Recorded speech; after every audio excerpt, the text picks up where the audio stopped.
Salve, Dom Leandro. A Lana já está na área. Vou dar um tempinho, pessoal, para que mais pessoas possam ser avisadas aí pelos nossos perfis. Então vamos esperar um pouquinho até que a Lana possa vir aqui para a tela, dividir a tela comigo para a gente começar a conversar. Fala, Cris. Obrigado aí por... Ana Catarina, oi. Suelma, oi. Boa tarde.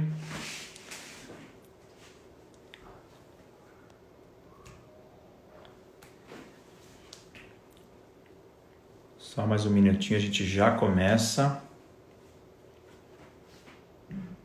Hoje com uma super convidada, minha querida amiga Lana Rizzo. Vamos falar de como a infodemia está prejudicando aí a transmissão de informações corretas em relação principalmente ao Covid. Vai ser um papo interessante. Esperar mais um pouquinho, mais alguns minutos. E aí eu começo e as pessoas vão entrando ao longo aí da...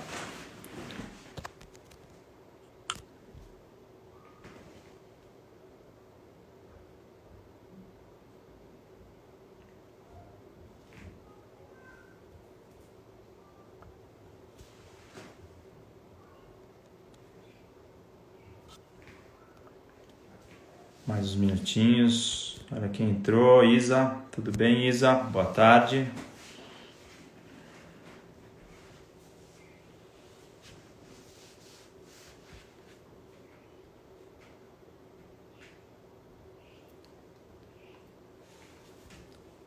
Mais um minutinho eu começo. A Lana já está a postos. E aí as pessoas vão entrando aí ao longo da live, a gente vai interagindo. A ideia é que a gente tenha também a participação de vocês, se vocês puderem fazer perguntas, se prepararem para o debate, vai ser legal.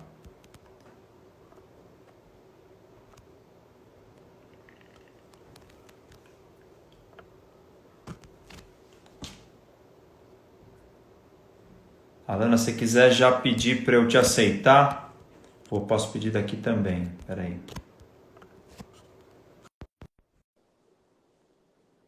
Já te convidei. Oi, oi! Olá!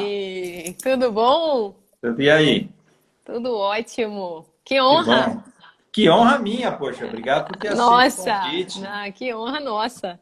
E ainda O foi Redes é super flexível, que era para ter sido na semana passada. Tivemos um pequeno problema aqui de agenda, eu tive, né?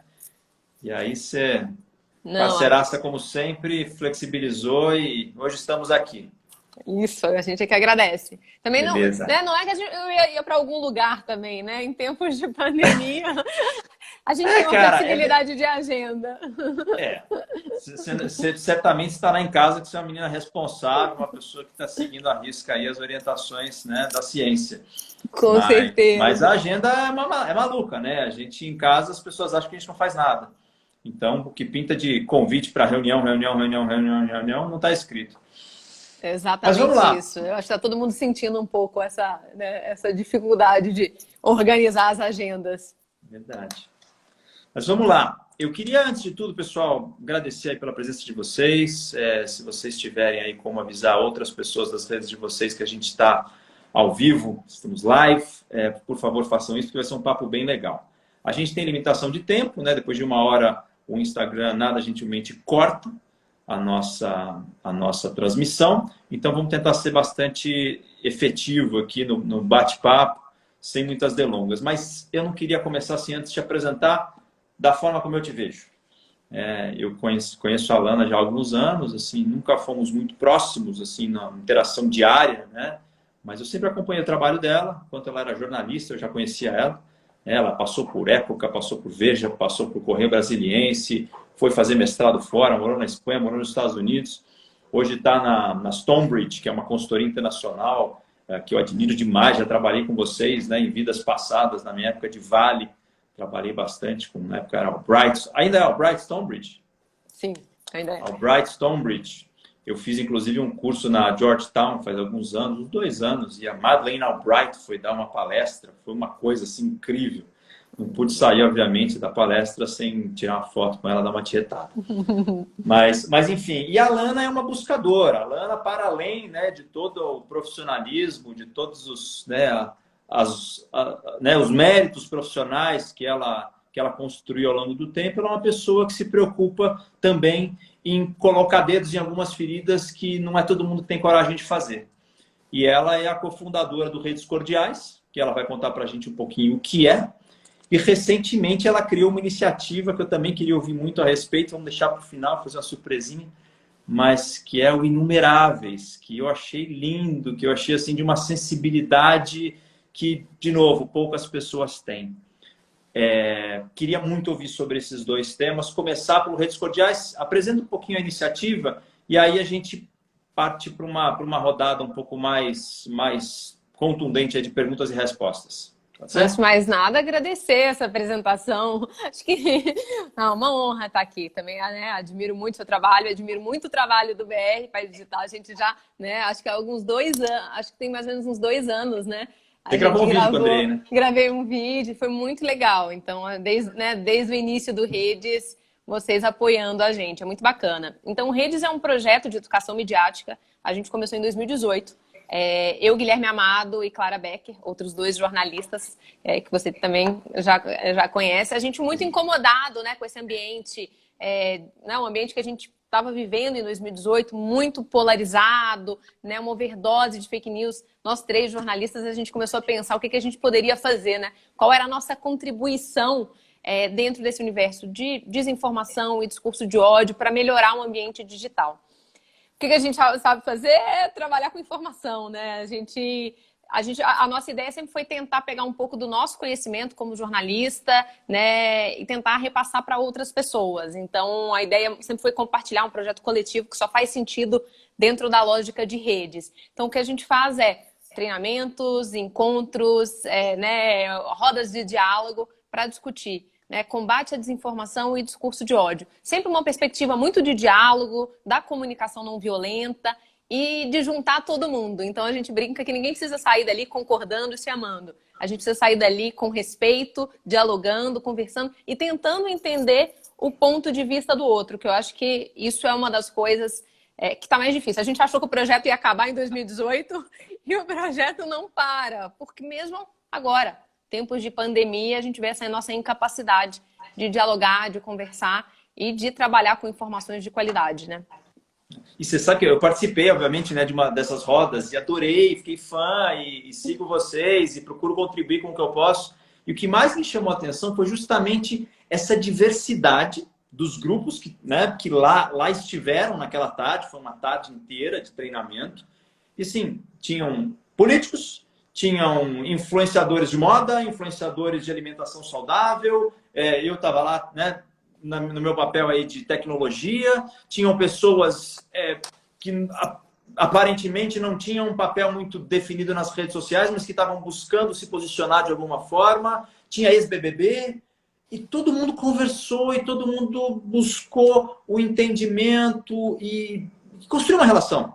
Relação essa que hoje transcende as redes sociais, alguns deles, inclusive 2 delas, né, são pessoas que acabaram se tornando amigas, né, que a gente troca ideias que não tem nada a ver com a minha formação, não tem nada a ver com o meu círculo de amizades, e a gente está unido por esse propósito, né, de evitar a propagação de notícias falsas, né, e conscientizar a população sobre temas que hoje, infelizmente, são muito polarizados. Exatamente essa, eu acho que você pegou desde o início, você já pegou o espírito, mas eu acho que a experiência, né, do encontro, do workshop, ela muda um pouco a percepção do projeto, porque é essa capacidade que a gente, e aí eu acho que pelo menos a nossa experiência, todo mundo tem, de prestar atenção no outro, ouvir o outro e tentar entender o outro, mas quando você está aqui conversando, né? Quando você para, baixa a guarda e você se dispõe de fato a ouvir. Eu acho que essa é a nossa maior dificuldade. E aí a nossa, quando eu falo nossa, é literalmente todo mundo, né? Claro que tem algumas pessoas um pouco mais evoluídas, mas hoje mesmo eu estava lendo um caso super interessante. O Washington Post tem uma uma newsletter que chama The Lily, que é bem legal, trata de assuntos femininos, né? Uma pegada mais feminista, mas tinha uma historinha hoje, compartilhar com vocês rapidinho, que era uma leitora. Eles têm uma parte que é um pouco aquela coisa antiga de tirar dúvida, sabe? O leitor manda uma... E era uma leitora dizendo, eu não sei o que fazer com a minha sogra, porque ela compartilha coisas horríveis, ela dá like em coisas horríveis. E eu acho que todo mundo já experimentou um pouco esse lugar de olhar ou para um amigo ou para um familiar e falar, meu Deus, agora na pandemia, então, você fala, como essa pessoa tem coragem de postar ou de encaminhar isso no grupo, né? E aí eu acho que é legal, porque a explicação depois que tem um psicólogo falando, é muito essa, assim, vamos tentar entender. Você tem que corrigir, né, óbvio, se é uma fake news, você tem que, né, apontar, né, de uma forma, obviamente, a gente conversou disso, eu vi que a Suelma está aqui, a gente conversou disso no sábado, né, você tem que apontar, você tem que dizer que aquela informação está correta, até para ela não espalhar, mas como é que você tenta entender o que está por trás, né, em vez de você só ir para a briga, para o confronto, ou bloquear, cancelar aquela pessoa, que é uma pessoa que você gosta, né, a menina falando, né, minha sogra, né, não quero cancelar, né, a minha sogra. Mas como é que você dá uma abertura para entender o que está por trás, né, daquela informação que ela passa? Nessa linha, tá? Assim, esquece a tia do Zap, né, que a Cris Santos colocou aqui, de fato é. Né? Mas eu queria entender o que motiva a produção de fake news, né? E óbvio que tem várias áreas, né? As motivações são diferentes, mas de modo geral, o que motiva? E outra, assim, às vezes as pessoas não se dão conta de que fake news não é uma notícia mentirosa, é uma notícia que pode matar pessoas, que pode prejudicar pessoas, é uma notícia que está destruindo a carreira de outras, que está dirigindo uma horda de pessoas para um lado completamente divergente da realidade. E essa, né, diversão, essa divergência faz com que muitas pessoas se prejudiquem realmente. Muito, muito. O que está por trás disso? E eu acho que você trouxe um ponto super importante, que é a gente entender que uma fake news não é só uma fake news, ela está dentro de de uma dinâmica de desinformação. Agora mesmo, acho que a gente está vivendo um tempo, né, de uma desordem de informação ainda maior, um pouco como funciona no período das eleições, mas agora você muda uma política pública, você joga uma política pública para cá, você transforma o comportamento, né, você impacta o comportamento das pessoas. A gente está vendo isso todos os dias, né? Eu acho que tem algumas motivações que já foram identificadas e elas caminham, o momento que a gente vive hoje com os outros estudos mostram que elas são mais ou menos no mesmo lugar. Tem aquela informação, né, falsa que a pessoa passa sem nenhuma intenção. A intenção é boa às vezes. Então, vou dar um exemplo aqui, por exemplo, tomar vitamina C ou tomar um chá de alho. A pessoa que passa aquela informação, ela está passando com uma boa intenção, né? Ela não tem uma intenção de prejudicar. Essa é uma, né? Essa informação que sem a intenção de prejudicar alguém, né? A outra é quando tem uma intenção mesmo, e essa intenção pode ser, e essa motivação, ela pode ser política, ela pode ser social, e aí muito claro, por exemplo, os grupos anti-vacina, você tem uma posição social, você quer movimentar um grupo, uma opinião pública para um lugar, né? A própria discussão da cloroquina, né? Você tem um grupo pró, né? Os cloroquiners aí, então tem essa outra motivação, que é a motivação social, você tem a motivação econômica. É lucrativo. A fake news é um produto lucrativo. Existe todo um mercado. Hoje eu ia perguntar, fala mais sobre isso. Existe uma indústria criando fake news para economicamente se fortalecer em cima disso? Existe uma indústria, né, que pode ter motivação, como a gente falou, né, motivação política, tem uma motivação grande por trás que a gente não pode esquecer, a questão da confiança, né? Existem grupos articulados trabalhando, né, para quebrar a confiança nas instituições, para quebrar a confiança, né, no sistema democrático, né? E é lucrativo. Então tem gente que faz também único e exclusivo pela questão monetária. Hoje tem uma notícia que eu acho bem legal da gente conversar, né? Hoje o El País fez uma matéria sobre o Sleeping Giants, que é um site, né, americano que chegou ao Brasil agora, que ele aponta quais são esses sites que vivem de fake news e quem são os anunciantes que anunciam nesses sites que vivem de fake news. Porque é isso, um site que vive de fake news só produz fake news, alguém sustenta. E às vezes o que sustenta, né, muitas vezes, é anúncio. A gente sabe que a lógica, né, dos anúncios, né, dos cliques, e é muito interessante que essa discussão bate agora no Brasil com né, ali ó, alguém falou aqui pra gente, os anúncios do Google são fontes de renda, com certeza, né? A responsabilidade da marca. As marcas que anunciam ali. Essa discussão eu acho super legal quando a gente pensa, né, principalmente a gente que trabalha nessa área de RealGov, né, como é que as marcas também precisam se posicionar diante disso, né? Como é que as empresas se posicionam? Ah, eu tenho responsabilidade? Eu, particularmente, acho que faz parte do compliance da empresa, né, da estratégia da empresa olhar. Não dá. Hoje, diante do problema, que é o que você falou, mata, fake news, né, muda eleições, tem impacto na política pública, a gente achar que ninguém tem responsabilidade, né? Mas pelo que eu entendi, o Sleeping Giants ele foi criado com o objetivo de denunciar as empresas que anunciam e, ao mesmo tempo, abrir os olhos das empresas que anunciam. Porque muitas vezes, eu nunca trabalhei, né, com venda de anúncios, de marketing, nada disso, mas assim, eu imagino que sim, sejam fechados contratos, as grandes empresas, né, contratos, esse site fala sobre isso, fala sobre aquilo. E não necessariamente a pessoa vai a fundo entender o que o site traz. E aí, às vezes, é uma armadilha. Então, a empresa, às vezes, é levada a anunciar num site que, graças ao Sleeping Giants, está sendo alertada de que não é o melhor lugar para a marca dela estar veiculada. É isso? Exato, é exatamente isso. E eu acho que vai criando um processo de consciência também, né? É um processo de conscientização, é tudo muito novo que a gente está falando aqui, né? Obviamente, as fake news não são novas, mas, né? Eu fiz uma entrevista com a Mari Del Priore, a historiadora, ela estava contando, né? O Brasil já teve a lei do mexerico, então o boato é uma coisa muito antiga. Mas na proporção e na escala que a gente vive hoje, né?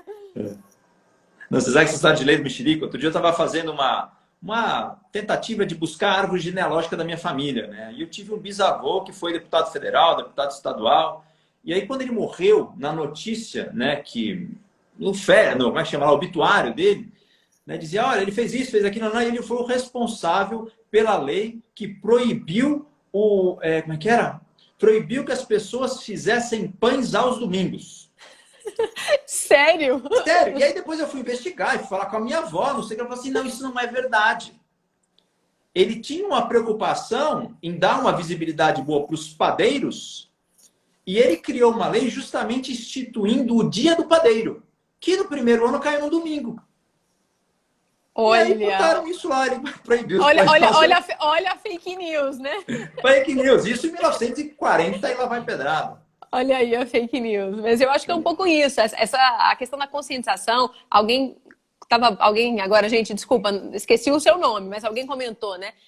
O departamento de marketing, ele não olha site a site para ver, né? Não faz parte de quem trabalha com mídia, mas talvez seja um lugar que a gente vai caminhar para isso. Para as empresas, para as marcas, antes delas decidirem o plano de mídia, elas, né, elas olharem, elas avaliarem, né?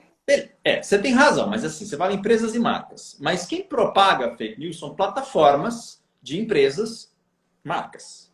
Né? E cada vez mais, assim, não quero entrar no debate se são coniventes, se não são, se são corresponsáveis ou se não são.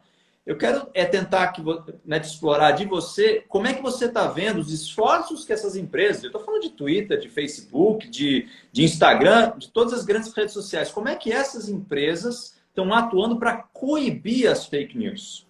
Ótimo, acho que é uma ótima discussão.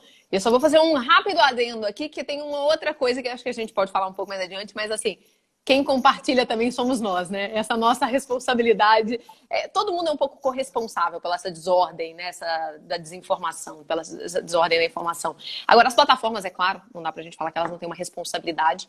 Eu acho que nos últimos tempos, né, nos últimos anos, até por conta dos escândalos, por conta de, né, elas de alguma forma também estão começando a se movimentar. Agora, na pandemia, a gente teve alguma movimentação um pouco mais clara. Eu acho que essa pandemia mostrou um pouco até né? Acho que tá tudo muito em processo de mudança, mas acho que mostrou que eles podem ir além. Quem imaginaria, por exemplo, o Instagram, né, tagueou um post do Bolsonaro como fake, é um presidente da República, né? O Twitter do Bolsonaro caiu algumas semanas atrás, eu acho, algumas semanas já, né?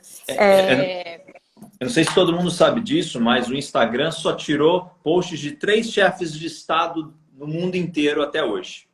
O do Maduro, um do presidente do Irã e um do presidente Bolsonaro. É sério. Exato, eu acho que é assim, a gente está caminhando para um lugar de maior responsabilidade, de corresponsabilidade das plataformas. É suficiente? Eu acho que ainda tem muita coisa para fazer. Mas também tem alguns desafios, né? Então, a própria a questão do tag das agências de fact-checking, então você taguear aquilo ali como verdadeiro ou falso, tem muita discussão se isso é eficiente.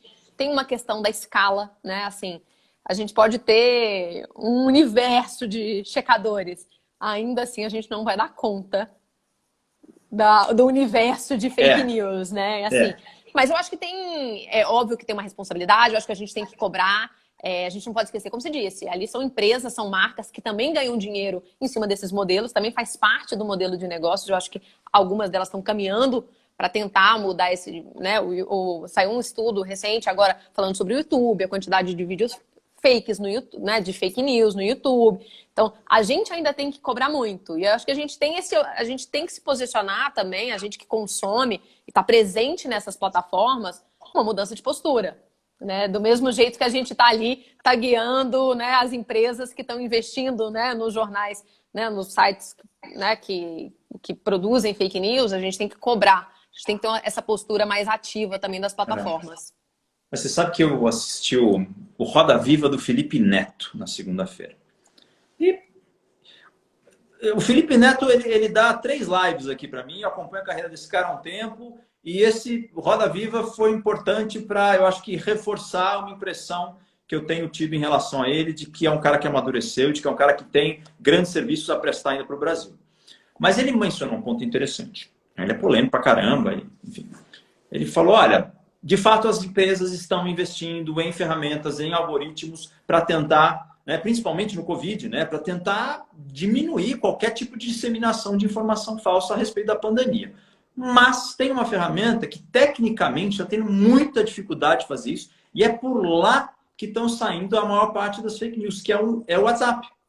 E foi o WhatsApp, você não controla. Agora que eles conseguiram colocar lá, quando você recebe um forward, você só consegue dar forward para mais uma pessoa, se veio de um forward. E aí ele dissemina o compartilhamento de informações, sejam elas fake ou não. Mas o controle de fakes via WhatsApp tá difícil. E aí eu acho que entra no campo da nossa responsabilidade. Porque o Isso. WhatsApp, e o WhatsApp é ainda mais do um para um. Que um dos maiores estudos, né, que analisa, né, essa dinâmica das fake news mostra isso, que a dinâmica da desinformação, ainda que você tem um bot, você tem todo esse aparato tecnológico, você precisa de um influenciador, ou você precisa de ter um humano ali, né, que vai replicar. É do um para um. Sou eu que passo para você que passa para alguém. E o WhatsApp é isso. Então, eu acho que aí o WhatsApp cai nessa nossa responsabilidade de barrar essas correntes de desinformação.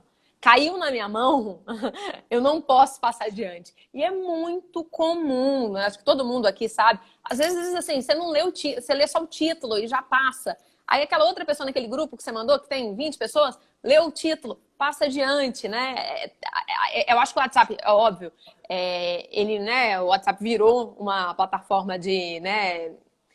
Eu acho que a ideia inicial era uma coisa de comunicação do um para um. No Brasil, a gente meio, né, como tudo, a gente se apropria, deixa ele de um jeito mais abrasileirado. A gente começou a usar ele de uma outra forma, com grandes grupos, né? Todo mundo tem inúmeros grupos. Mas é o que aumenta a nossa responsabilidade, assim. Aumenta a nossa responsabilidade em como usá-lo, né? Essas mudancinhas eu acho que foram boas, mas ainda cai na nossa conta.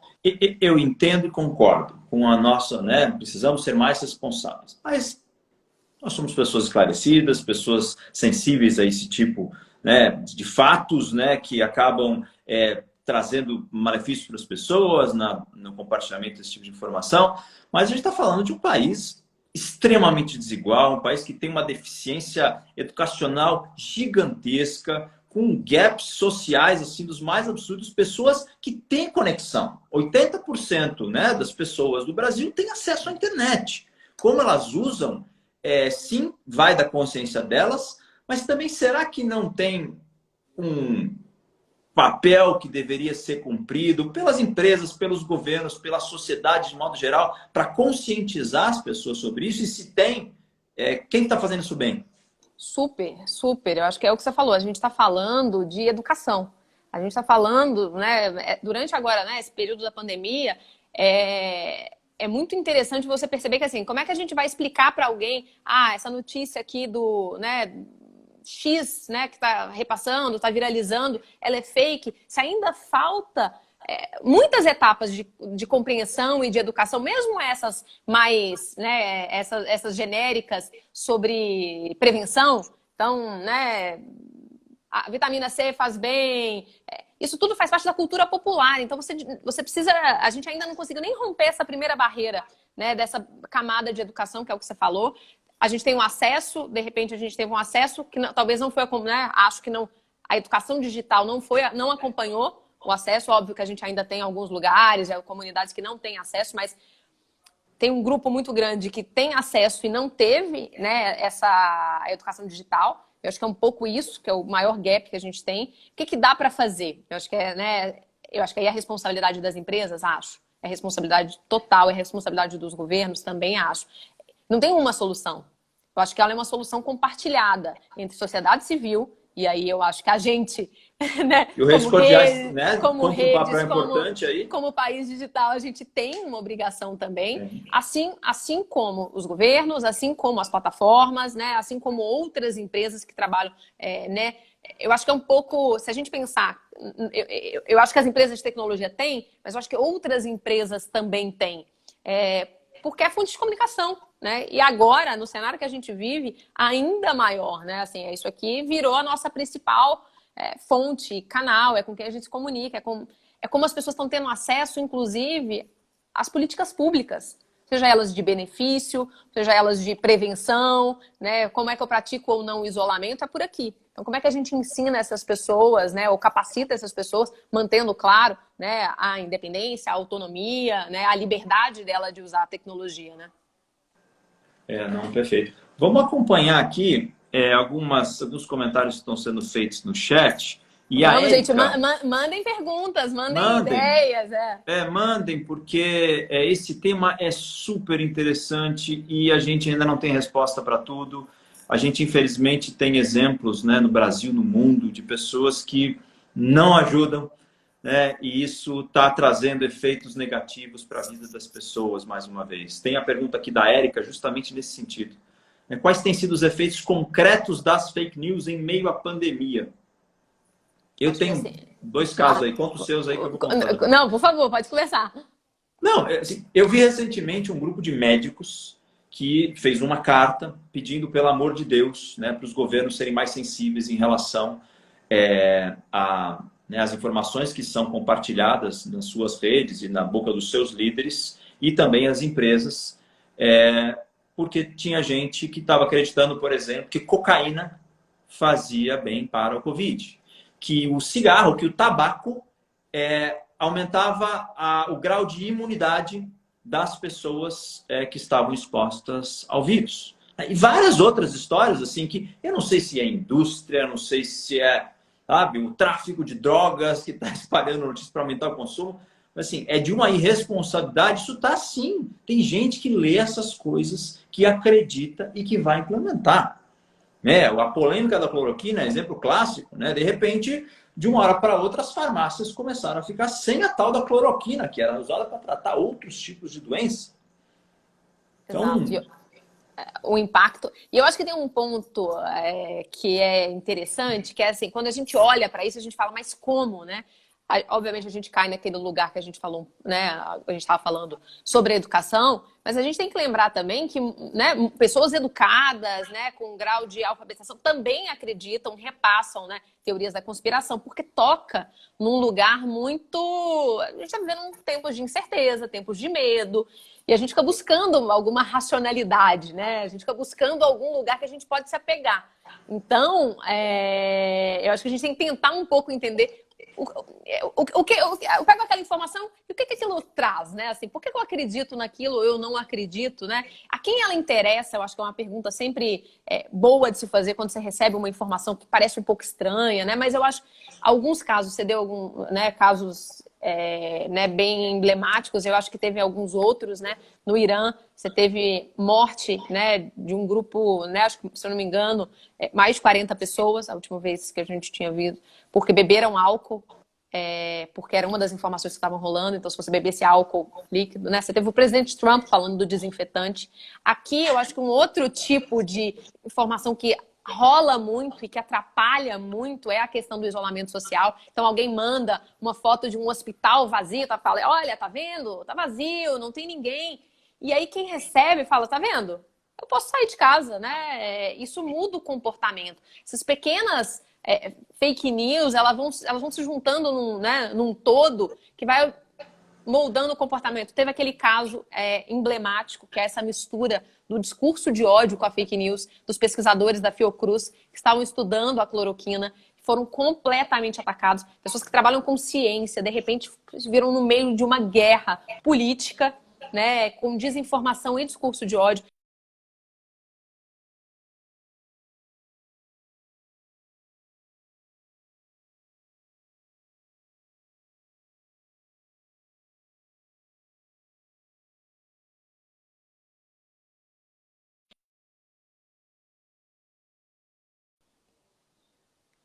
Te perdi? Você voltou? Voltei. Eu perdi, eu achei que tivesse perdido. A minha, aparentemente, minha conexão está indo bem.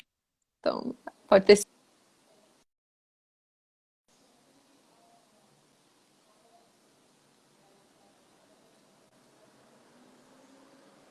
Oi? Tô aqui. Tô aqui. Então volta. Voltamos.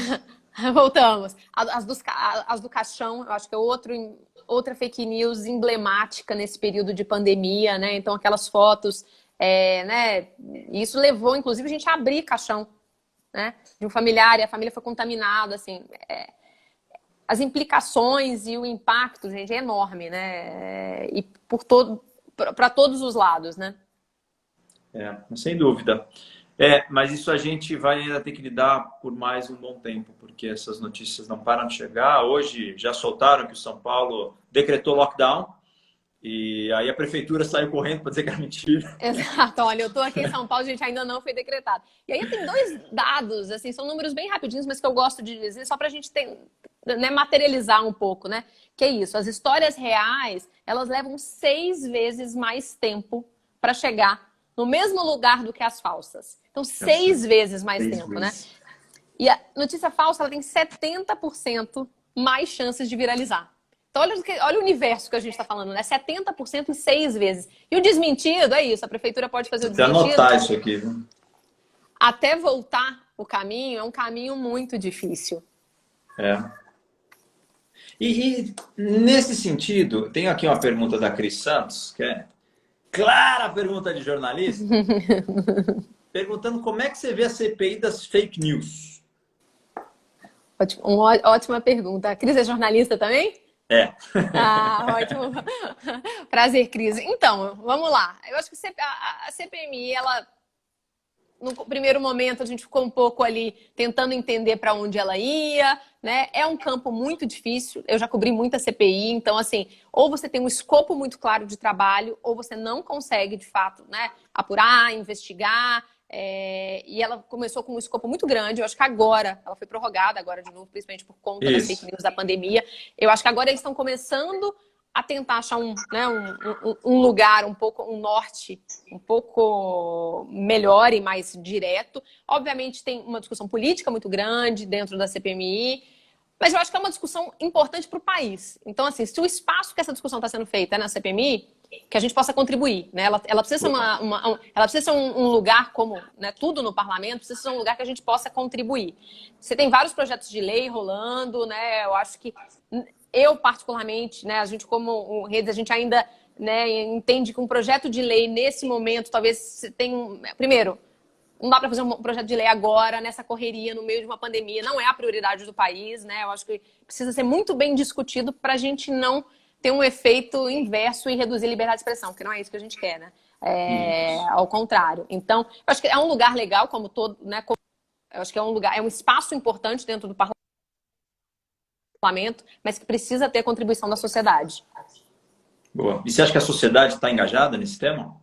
Eu acho que ela ainda tá. Eu acho que é um assunto que engaja muito. Eu acho que a gente nem gosta muito de usar o termo fake news, mas assim, é o termo que todo mundo entende, todo mundo compreende. Eu acho que durante a pandemia está ficando mais claro esse impacto. Eu acho que as chances que a gente tem de engajar mais pessoas e mais grupos, ainda eu acho que está uma discussão muito no campo jornalístico, político e tecnologia. Acho que a gente precisa trazer, e eu acho que a pandemia pode ajudar um pouco a gente trazer outros grupos para discussão. E a questão da autorregulação versus a regulação? Eu sei que você disse que não está na hora de falar em regulação em meio à pandemia, mas há muito tempo disse que as empresas têm condições de coibir, né, o avanço das fake news e tem trabalhado muito para isso. A gente vê é agora, o caso né? de insistir na autorregulação ou precisamos, no momento ideal, partir para a regulação?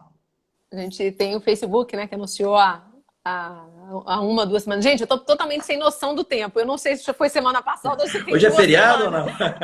ou não? Assim, tô completamente sem noção do tempo. Mas né, o Facebook anunciou, né, um board para poder avaliar, né, com 20 especialistas, para poder avaliar aí o conteúdo. Ainda muitas dúvidas sobre como esse board, né, vai funcionar. Mas eu acho que assim, né, vamos dar o benefício da dúvida para que a plataforma e a plataforma, né, mais do que a plataforma, acho que para aquelas pessoas que estão dentro daquele board, né, mostrarem, né, um pouco a que veio o board, como é que ele pode funcionar. A ideia ali, pelo que eu entendi, nas conversas que a gente tem tido, é um pouco para tentar dar um tom ali, já tentar de alguma forma criar alguns parâmetros. A autorregulação pode ser um caminho, mas eu acho que ela só faz sentido desde que ela tenha esse componente da sociedade. Assim, a internet é um negócio, é um lugar, você entende muito mais desse ambiente digital, né, da internet do que eu. É um lugar vivo, não adianta você regular demais que ela vai encontrando brechas, né? Ela nasceu dessa maneira, né? Então, assim, se você tem uma plataforma que impõe muitas regras, amanhã você tem outra que foi criada e outra e outra. Mas eu queria, inclusive, te ouvir. O que você acha? Você que entende, né, muito desse universo, tem a impressão que a autorregulação também é um pouco polêmica ali, se ela não tiver muita gente envolvida nesse processo de construção. Concordo. É por aí. Regulação por regulação é só para dar uma resposta para a sociedade, né? Então, faz uma lei, beleza, faz uma lei, mas o que tem nessa lei? E isso só pode ser construído a 200 mãos. E quando a sociedade é chamada para se posicionar, e aí eu assim não vou nem remeter a outros temas, mas assim, a gente tem uma sociedade que ainda é politicamente, não vou chamar de ignorante, mas pouco afeita a se aprofundar nos temas que afetam o seu dia a dia. Então, quando você fala, pô, vou regular isso, você vai dar nas mãos de uma pessoa que vai ter os seus parâmetros para redigir o seu projeto de lei, vai ter suas referências, suas informações, e o debate vai correr solto. Infelizmente, os deputados, eles tratam de regulação do ovo orgânico, a regulação da turbina de avião, então eles não podem se especializar em tudo. Eles são assessorados, a assessoria das casas legislativas é realmente muito boa, muito profunda no que eles fazem, mas não dá tempo. E você tem a questão política, que se acaba polarizando, dependendo de como esse tema vai favorecer o seu perfil, as suas possibilidades de ascender politicamente. Então, às vezes, mesmo com as informações em mãos, né, algumas autoridades acabam partindo para o populismo e tentando agradar o seu público. Então, a sociedade precisa se envolver mais, não se envolver mais batendo panela apenas. Bater panela é importante, né? Se manifestar de alguma forma, mas é participando do debate, é se aprofundando, é levando recomendações. O Brasil tem uma prática, né? A democracia, de modo geral, tem a prática, diante de um projeto de lei ser apresentado, ele passa por uma consulta pública.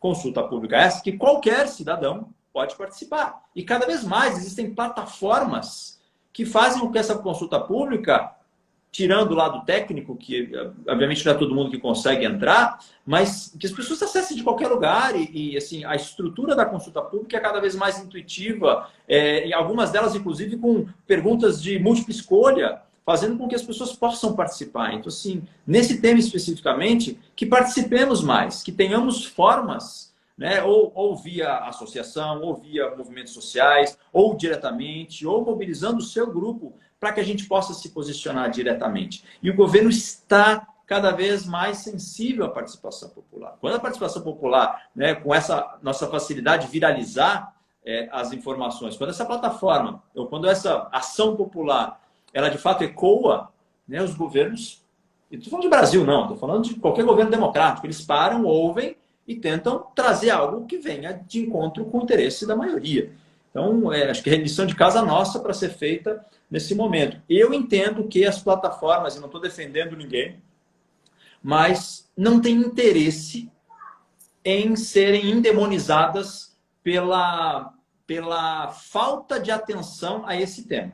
Que elas estão investindo sim, que elas devem investir cada vez mais e que elas precisam, assim, como você disse, se a plataforma for travada ou se a plataforma perder a credibilidade, ela perde usuários, perde receita e logo mais vai abrir uma outra plataforma. E hoje o grande diferencial de qualquer empresa de tecnologia é a confiança.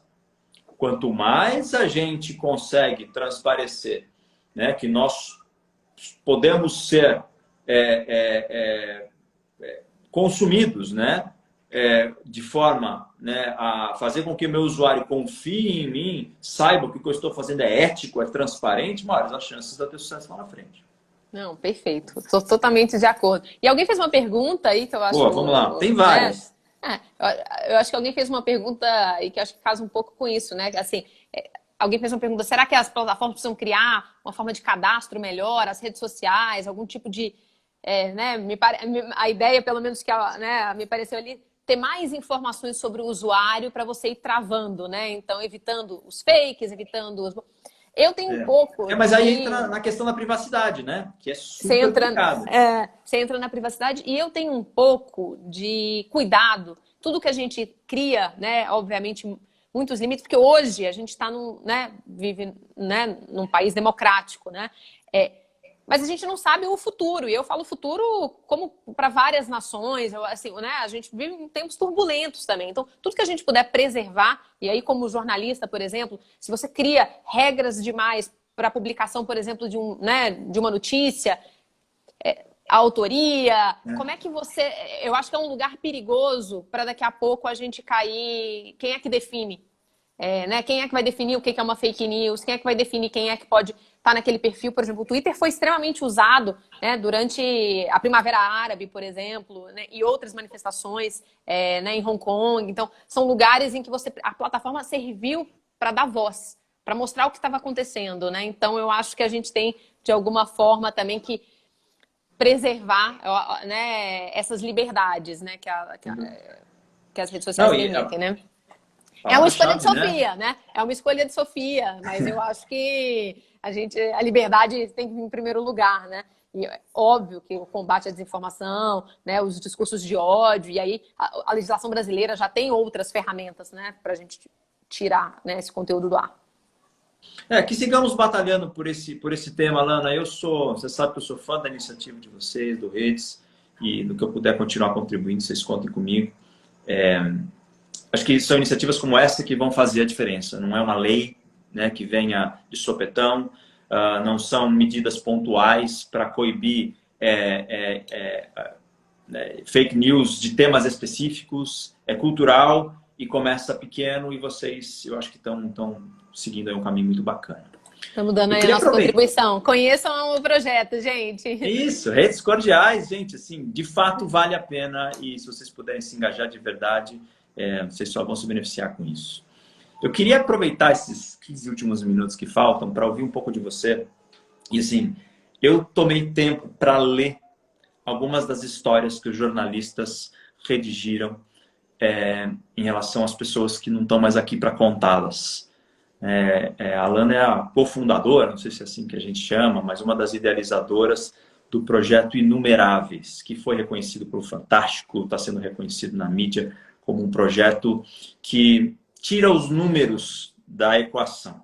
Hoje, assim, todo dia eu acordo de manhã, eu tenho lá umas newsletters que eu leio, e as primeiras coisas que aparecem é número de casos, número de mortes, número de recuperados, e esses números não param de crescer, só que a gente não sabe quais são as histórias por trás desses números. Quem são as pessoas que estão perdendo suas vidas? Quem são as famílias que estão perdendo, né, os seus entes queridos? E a gente precisa se sensibilizar com isso, porque esses números, eles são superlativos, eles assustam, mas eles não contam a real história do drama que as pessoas e as famílias estão sofrendo por perder seus entes. E o Projeto Inumeráveis conta. Fala pra gente. Ah, é bem isso, assim, nossa, né? Eu tô num turbilhão, né? Como todo mundo, mas eu acho que você, né, você leu um pouco as histórias, né? Imagina como é que tá sendo, né? Ler todos os dias essas histórias. Eu acho que tem um lugar que o Inumeráveis ocupa, que é esse lugar, né? De unir, né, a arte, a emoção, né, com o Conta primeiro, jornalismo. assim, o que é o Inumeráveis? O Inumeráveis é um memorial, né, em homenagem às vítimas do coronavírus no Brasil. A nossa ideia é contar, né, todas as histórias, porque a gente entende, assim como muita gente que está se juntando ao projeto, e muita gente se conectou com o projeto, acho que por isso estava todo mundo muito incomodado com os números. Mas o que, que são os números? Né? Ninguém é número, né? O Pavone, né, que é o artista do projeto, ele fala, né? A gente não merece existir em número, a gente merece existir em prosa. Né? E a ideia do projeto é um pouco essa, contar as histórias, é um lugar, né, de homenagem, é um lugar de celebrar a vida daquelas pessoas que perderam a vida para o coronavírus durante a pandemia. Né? A pandemia é um tempo de morte, mas a gente quer, de alguma forma, homenagear e celebrar.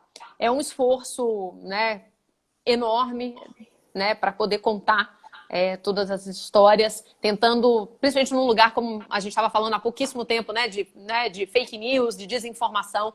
A gente vive um problema de desinformação, de subnotificação. Então, é um problema a gente acessar, trazer, né, toda essa invisibilidade, né, das histórias dos invisíveis que a gente não vê, né, que nem números são. Então, a gente quer contar, a nossa disposição é contar todas as histórias, mas para homenagear. É um lugar para celebrar a vida dessas pessoas. A gente está, né, focado em contar quem for, né, toda vida tem amores, dores, Claro. tristezas, felicidades, alegria. É um pouco esse lugar para trazer à tona. E é muito chocante como está chegando muito perto, né? Ontem uma amiga, uma grande amiga me ligou e falou: amiga, quero homenagear meu tio. Perdi meu tio ontem. Né, ela está acompanhando, inclusive, a jornalista já tinha escrito um texto como voluntária. Ela falou: agora eu vou escrever o do meu tio. Então é um lugar também de reflexão. Eu acho que é um lugar também para a gente pensar que não são números, né? É óbvio, o esforço é para a gente contar essas histórias, mas também é um lugar para a gente entender que tá perto, tá próximo, e a gente também tem uma responsabilidade nessa onda, né? Nessa desinformação da pandemia, para tentar não contar histórias, né? Eu não gostaria, né, de estar contando essas histórias, né? Preferiria que as pessoas já estivessem celebrando a vida, né, dos amores, dos entes queridos, né? Claro. Mas E é um como é lugar que que. alia muito tecnologia, né? Isso só é possível pela É porque é um tecnologia, né? memorial digital, né?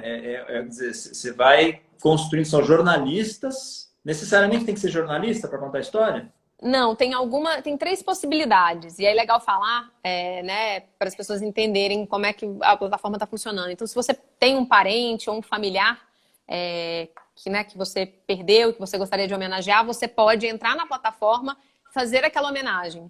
Um jornalista vai pegar aquele texto, às vezes você não se sente muito confortável, vai transformar aquele, né, fazer uma revisão de texto e publicar. Ou se você é jornalista, você apura e conta aquela história e publica direto na plataforma. E agora a gente criou uma possibilidade da pessoa mandar um áudio de WhatsApp para poder chegar, para a gente poder espalhar mais, né, a ideia do memorial, para a gente poder contar mais histórias. A pessoa pode gravar um áudio de WhatsApp, um jornalista transcreve, escreve e publica na plataforma. E você acha que isso, para além, né, do memorial, isso está reverberando na consciência das pessoas em relação à importância de dar uma atenção especial para essa doença, de atender às recomendações da ciência, de atender às recomendações do governo?